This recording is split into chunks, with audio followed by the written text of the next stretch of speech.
Саламатсыздар ма? Менің каналыма қош келдіңіздер. Бүгін сіздермен 6-шы сыныптың жұмыс кітаптерін талдайтын боламыз. Мұнда бізде find 7 more adjectives, яғни сын есімдерді болымды және болымсыз түрлерін табу керек.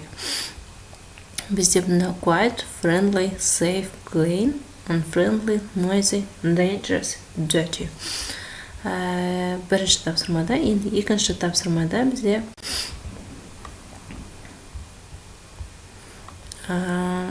мұнда текстте жазу керек. Look at the picture and the correct adjectives, яғни суретке қарап, сол жердегі сын есімдерді дұрыстап қоямыз. My school is a very, яғни old building. Менің мектебім өте ескі. Менің сыныбымда, яғни менің сыныбым өте лас, және де ондағы студенттер өте шулы, noisy. Және ол жер қауіптірек.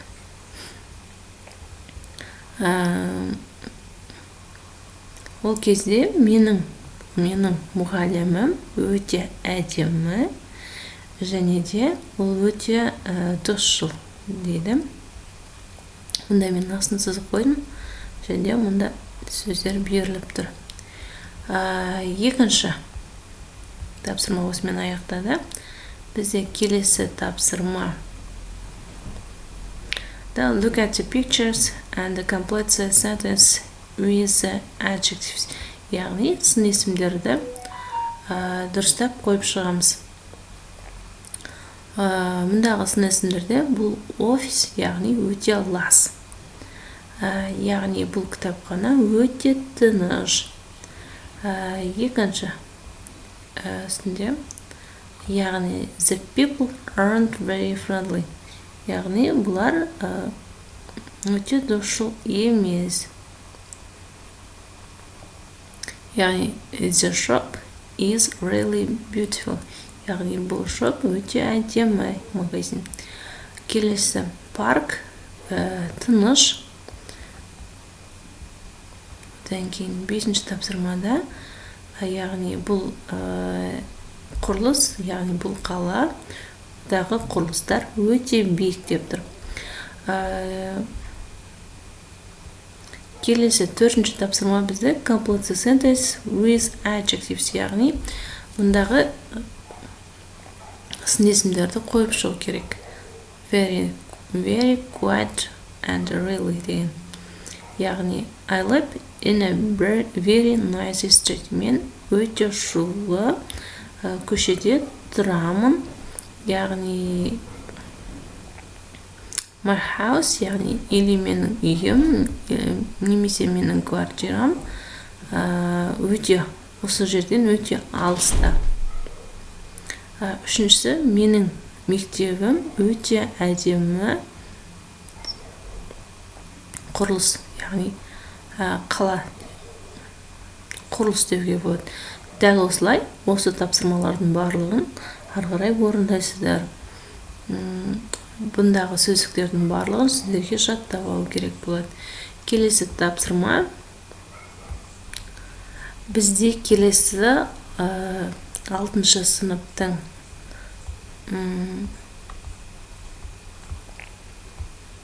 67-ші бетіндегі тапсырмаларды орындаймыз. Мұнда бізде, яғни бірінші тапсырмада салыстырмалы сын есімді қою керек. Яғни, егер ол сын есім бір буынды болатын болса, оған AR жалғауын жалғаймыз. Егер ол екі және одан да көп буынды болатын болса, оған мо жалғауын жалғаймыз. Және де бұрыс етістіктері бар. Оларды сіздерге жаттап алу керек болады. Бұнда барлығы жазылған. Бұл тапсырма оңай тапсырма. Екінші тапсырмада, яғни complete each sentence so that it means the same as the first sentence. Яғни бірінші тапсырманың мысалы орнын өзгертпей екіншісіне жазу керек болады. London is bigger than Paris. Яғни Лондон Парижге қарағанда, яғни үлкен. Яғни бізге Париж Лондоннан үлкен деп жазу керек болады.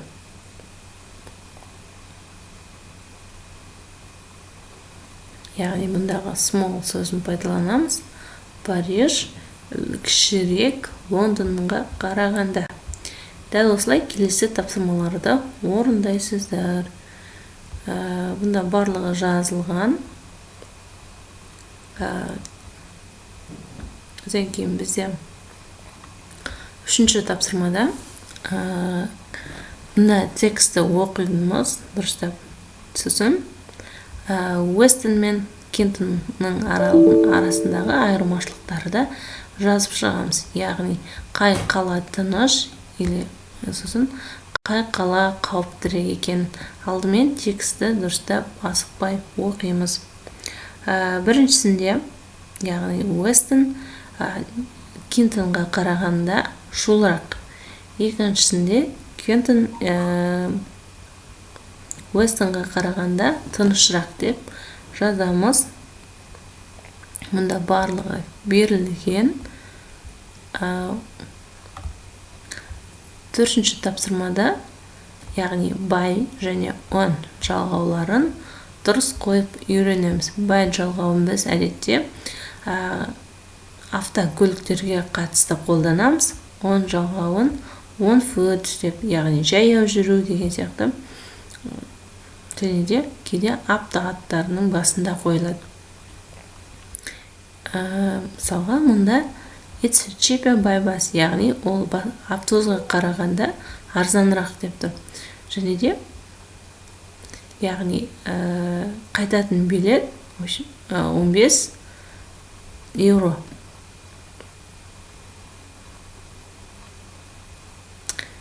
Келесі 5-ші тапсырмада complete dialogue with by or on, яғни тағы да by және on жалғауын дұрыстап қоямыз.